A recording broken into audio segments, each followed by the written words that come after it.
चलिए, हमारा अगला आज का टॉपिक है 11th chemistry, chemical bonding and है ना मॉलिक्यूलर स्ट्रक्चर के बारे में चल रहा था। ओवरलैपिंग हो गया था। अब ओवरलैपिंग होने के बाद हम उसका बड़ा इकाई के रूप में पढ़ने जा रहे हैं, जिसका नाम है हाइब्रिडाइजेशन। हाइब्रिडाइजेशन मतलब होता है संकरण। क्या होता है? संकरण। बहुत इम्पोर्टेंट टॉपिक है, पेपर में इससे क्वेश्चंस आते ही हैं। संकरन्स, ठीक है। संकरन्स को सबसे पहले एल पॉलिंग ने दिया था। एल पॉलिंग, ठीक है, वैज्ञानिक का नाम था एल पॉलिंग, इसने दिया था। संकरण का अर्थ होता है, क्या होता है? परमाणु कक्षकों का मिश्रित होना। संकरण का जो अर्थ होता है अपन लिख सकते हैं यहाँ पे, क्या लिख सकते हैं? परमाणु कक्षकों का मिश्रित होना।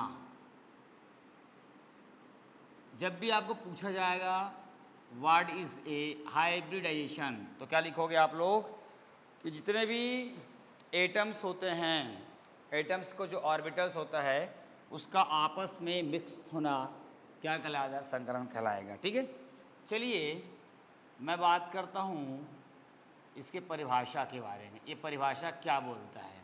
चलिए आप लोग लिखिए, परिभाषा लिखिए कि संकरण वह प्रक्रिया है, लिखते जाइए। देखो, संकरण का अर्थ क्या हो गया? परमाणु कक्षकों का मिश्रित होना। संकरण वह प्रक्रिया है जिसमें दो या दो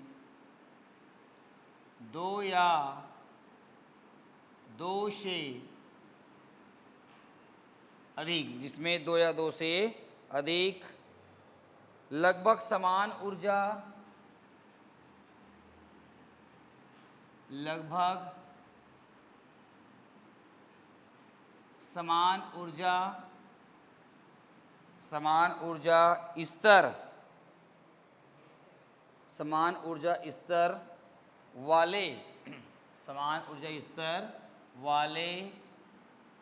समान ऊर्जा स्तर वाले व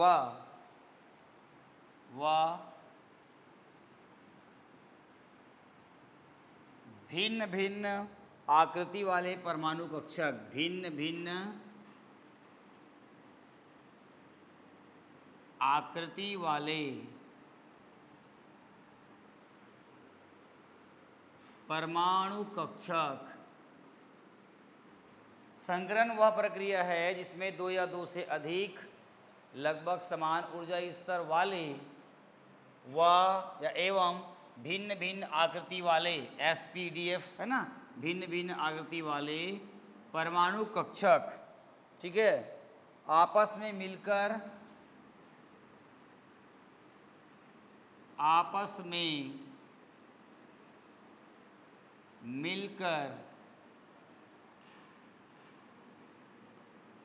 अपनी ऊर्जाओं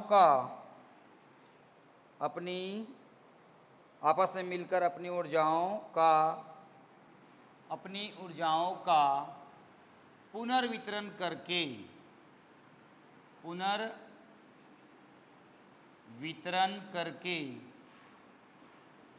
करके समान ऊर्जा समान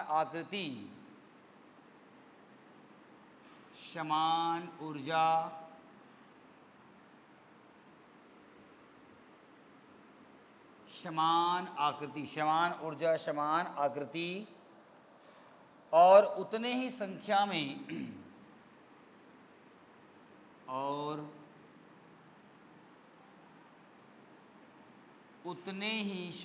में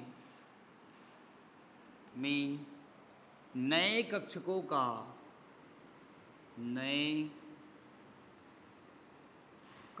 का नए कक्षकों का निर्माण करते हैं,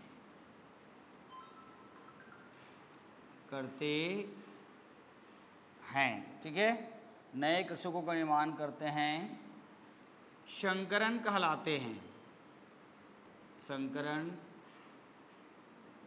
कहलाते हैं तथा नए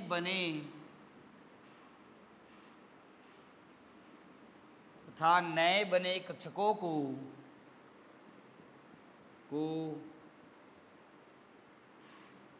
संकरित कक्षक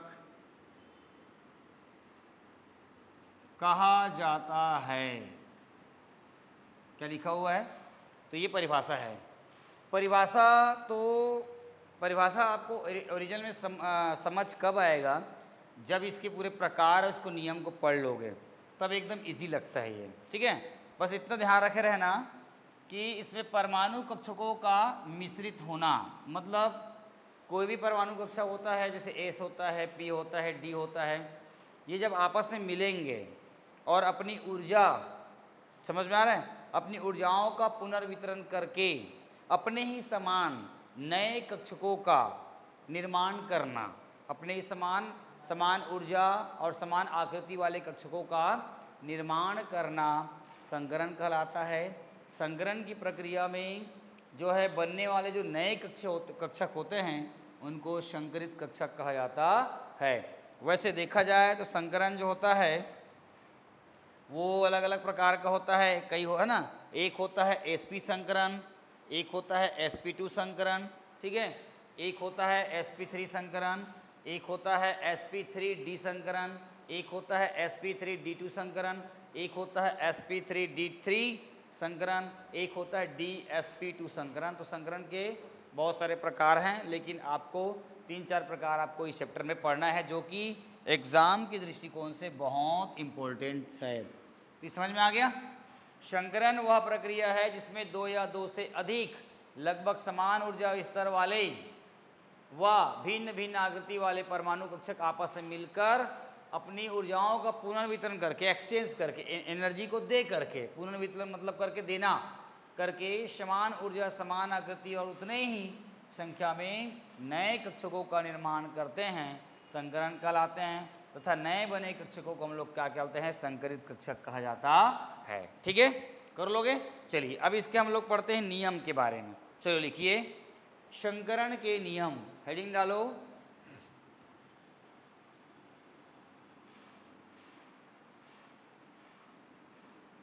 संकरण के नियम और ये उसके बाद सारणी, ठीक है। चलिए, संकरण के नियम, संकरण के नियम में पहला लिखो, संकरण में भाग लेने वाले कक्षक, पहला, संकरण में भाग लेने वाले, संकरण में भाग लेने वाले कक्षक एक ही परमाणु के कक्षक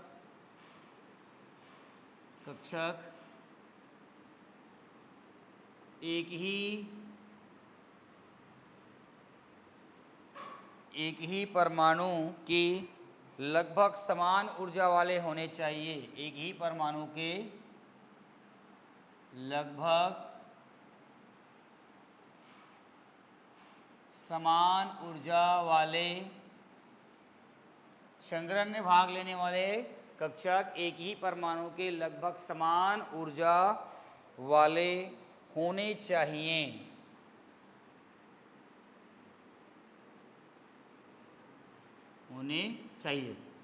संकरण में भाग लेगा तो क्या बोल रहे हैं?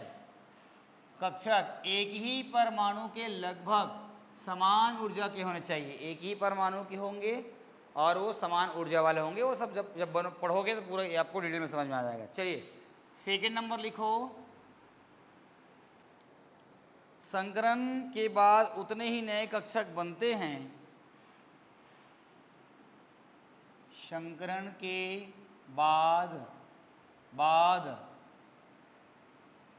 उतने ही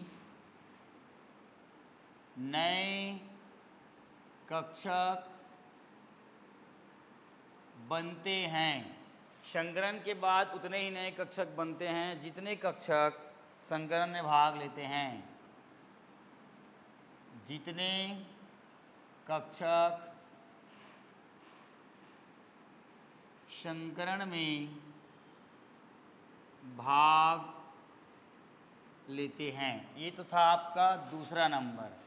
लिखो क्या बोल रहा है कि संकरण में उतने ही नए कक्षक बनते हैं जितने कक्षक भाग लेते हैं। चलिए तीसरा लिखो। तीसरा, संकरण में परमाणु कक्षक भाग लेते हैं। संकरण में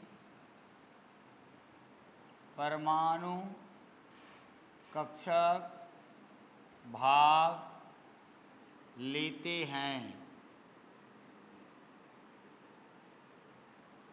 इलेक्ट्रॉन नहीं, याद रखना, ठीक है। पर संकरण में परमाणु कक्षक भाग लेते हैं, इलेक्ट्रॉन नहीं। चौथा नंबर लिखो। संकरण में अर्धपूरित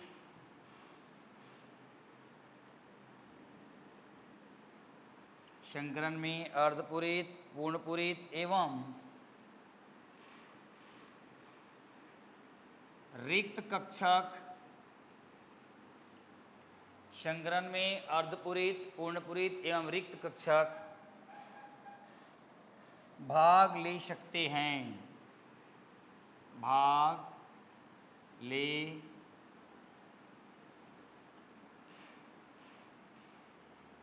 सकते हैं, ठीक है। पांचवा नंबर, संकरण की सहायता से किसी अणु की, इम्पोर्टेंट है, संकरण की सहायता से किसी अणु की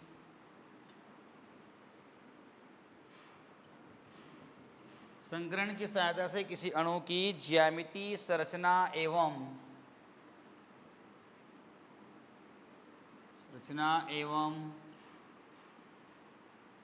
बंध कोण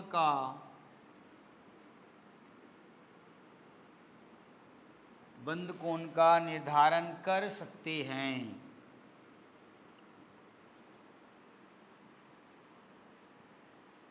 बंध कोण का निर्धारण कर सकते हैं।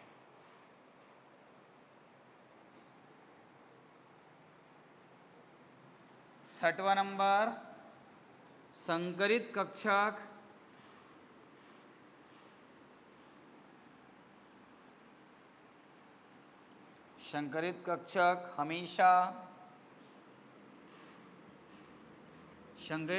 हमेशा सिग्मा बॉन्ड का निर्माण करते हैं। यह पाई बॉन्ड का निर्माण नहीं करते हैं। मतलब संकरित कक्षक जब बनेगा उसमें हमेशा सिग्मा बंध का निर्माण होगा, पाई बंध इसमें नहीं बनते हैं। कितना हो गया? 6। सातवां लिखो।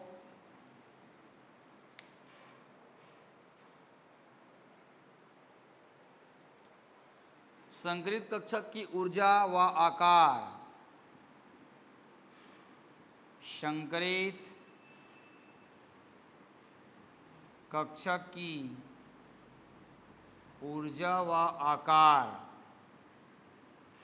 क्या बोल रहा है? संकरित कक्षक की ऊर्जा व आकार समान होना चाहिए।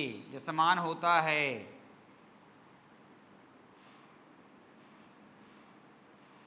समान होता है, किंतु इनका त्रिविम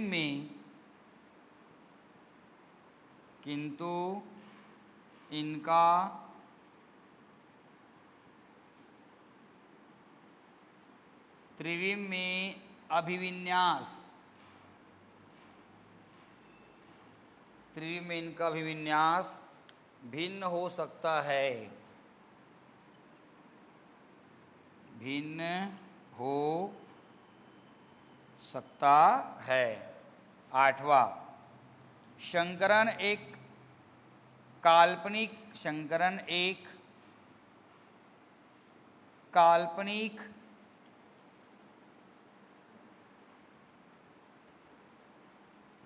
संकरण एक काल्पनिक अवधारणा है, इसका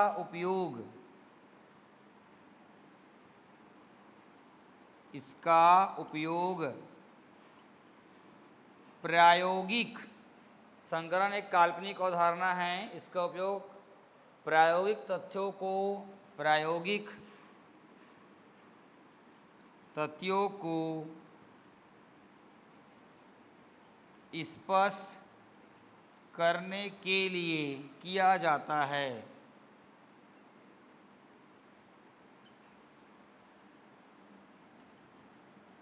ये है संकरण के नियम। ये नियम आपको तब समझ में आएंगे अच्छे से, है ना, अच्छे से तब समझ में आएंगे जब आप इसको डिटेल में पढ़ेंगे, ठीक है। अब ये तब अच्छे समझ में आएगा, कर देंगे जब इसका डिटेल पढ़ेंगे। तो संग्रहण के बाद उतने ही नए कक्षक बनते जितने नए कक्षक संग्रहण में भाग लेते हैं। संग्रहण में परमाणु कक्षक भाग लेते हैं, इसको याद रखना, इलेक्ट्रॉन नहीं। संग्रहण में अर्धपूरित, पूर्णपूरित एवं रिक्त कक्षक भाग ले सकते हैं। संग्रहण की सहायता से किसी अणु की ज्यामितीय संरचना और बंध कोण का निर्धारण कर सकते हैं। संग्रहण संग्रहित कक्षक हमेशा सिग्मा बंध का निर्माण करता है और ये पाई बंध का निर्माण नहीं करता है। संग्रहित कक्षक की ऊर्जा व आकार समान होती है, किंतु त्रिविम में इनका अभिविन्यास, साइज वगैरह का अलग अलग हो सकता है। संग्रहण एक काल्पनिक अवधारणा है, इसका उपयोग प्रायोगिक तत्वों को स्पष्ट करने के लिए किया जाता है। चलिए, अब संग्रहण कितने प्रकार के होते हैं पहले उसका टेबल बना लेते हैं। उसके बाद अगली कड़ी में सारे संग्रहण को अलग अलग हम लोग क्या करेंगे, डिवाइड करके पढ़ेंगे। तो बने रहिए अगले वीडियो में, तब तक के लिए धन्यवाद।